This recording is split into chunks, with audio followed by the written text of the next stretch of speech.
24x7 news Bangla. আপনারা দেখছেন 10 জানুয়ারি। এই মুহূর্তে আমি রয়েছি রবীন্দ্র সরোবরের কাছে নজরুল মঞ্চ, আর যেখানে অনুষ্ঠিত হচ্ছে state Bank of India officers অ্যাসোসিয়েশনের পক্ষ থেকে তাদের 60তম অ্যানুয়াল জেনারেল মিটিং। আসুন দেখে নিই তারই কিছু মুহূর্ত।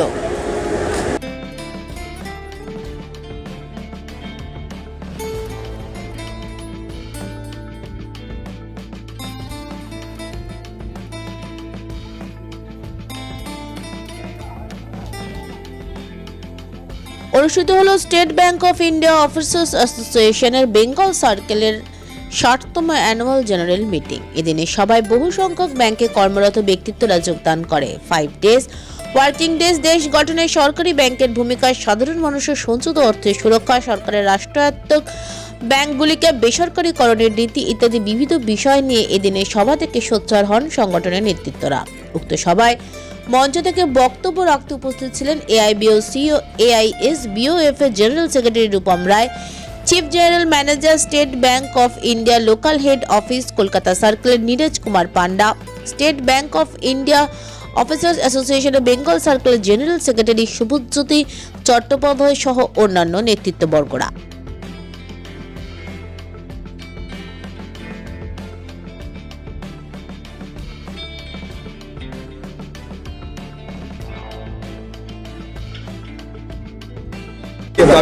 আজকে 60তম আমাদের diamond jubilee year SBI Bengal circle general secretary all India bank officer confederation তিনি আজকের এই অনুষ্ঠানে উপস্থিত আছে। এবং আপনারা জানেন যে আগামী 27শে জানুয়ারি আমাদের ব্যাংক ধর্মঘটের ডাক দেওয়া হয়েছে। যদিও আমাদের মেন এজেন্ডা হচ্ছে এবারের ব্যাংক ধর্মঘটের যে 5 ডেজ ব্যাংকিং, কিন্তু 5 ডেজ ব্যাংকিং এটা বৈমত্যসুলভ আচরণ আমাদের মনে হচ্ছে কেন্দ্রীয় সরকারের।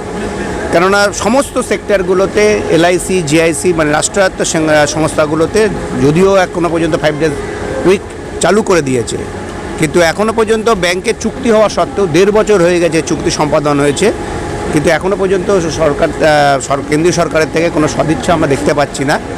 সে কারণে আগামী 27শে জানুয়ারির স্ট্রাইক, এবং এবারের কোনো স্ট্রাইকের ক্ষেত্রে আমাদের একদম পরিষ্কার বক্তব্য সরকারের কাছে, এবং জেনারেল সেক্রেটারিও যেটা বলেছেন যে we have a no option, either declare the 5 days week of the banking sector অথবা হচ্ছে স্ট্রাইক আমরা যাবই। এবং এর সঙ্গে সঙ্গে অবশ্যই আমাদের অন্যান্য যে সমস্ত জায়গাগুলো আছে সরকারের যে সমস্ত যেগুলোর এখন যে পলিসি আছে সে পলিসিগুলোর মধ্যেও লড়াই আছে।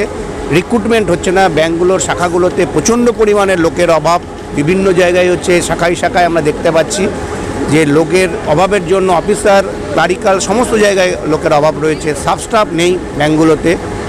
একটা শূন্য পদে দীর্ঘদিন ধরে কেন্দ্রীয় সরকার লোক নিয়োগ করছে না, এবং তার সঙ্গে সঙ্গে সরকার মানে একদম সরাসরি ব্যাংক প্রাইভেটাইজেশন কিন্তু আনতে পারছে না। কেননা আগে সরকারের যে পরিকল্পনা কিন্তু এটা নষ্ট হয়নি, সরকারের পরিকল্পনা রয়েছে। সরকার সরাসরি যেহেতু নিয়ে আসতে পারছে না ব্যাংক বেসরকারীকরণ, ব্যাকডোর থেকে ব্যাংক প্রাইভেটাইজেশন করবার একটা পরিকল্পনা কিন্তু সরকারের রয়েছে। এবং এই মুহূর্তে দাঁড়িয়ে আমরা যে দেখতে পাচ্ছি সরকারের যে সমস্ত পলিসিগুলো নিচ্ছে তাতে কিন্তু একটা ব্যাকডোরের প্রাইভেটাইজেশন, পেছনের রাস্তা দিয়ে প্রাইভেটাইজেশন করবার একটা পরিকল্পনা রয়েছে।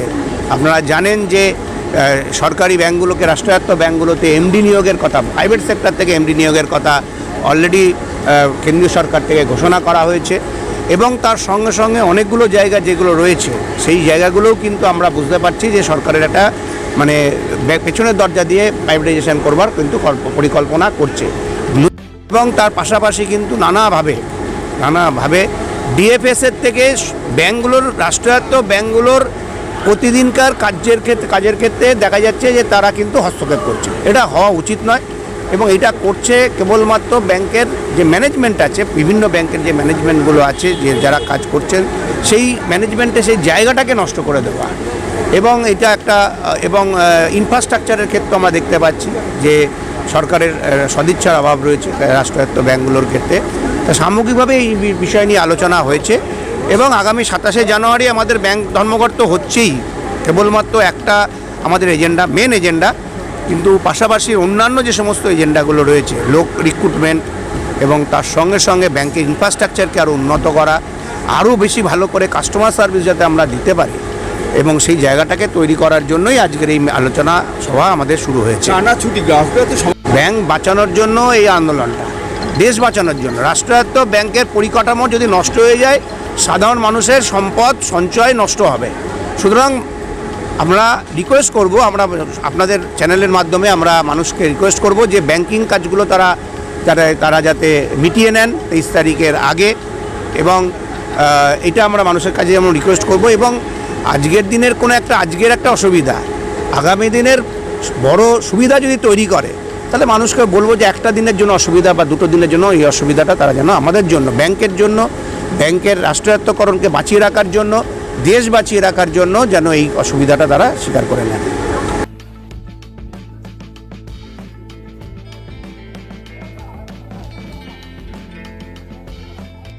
24x7 নিউজ বেঙ্গলের সঙ্গে থাকুন, সাথে থাকুন, দেখতে থাকুন, সব খবরের জন্য চোখ রাখুন আমাদের চ্যানেলে।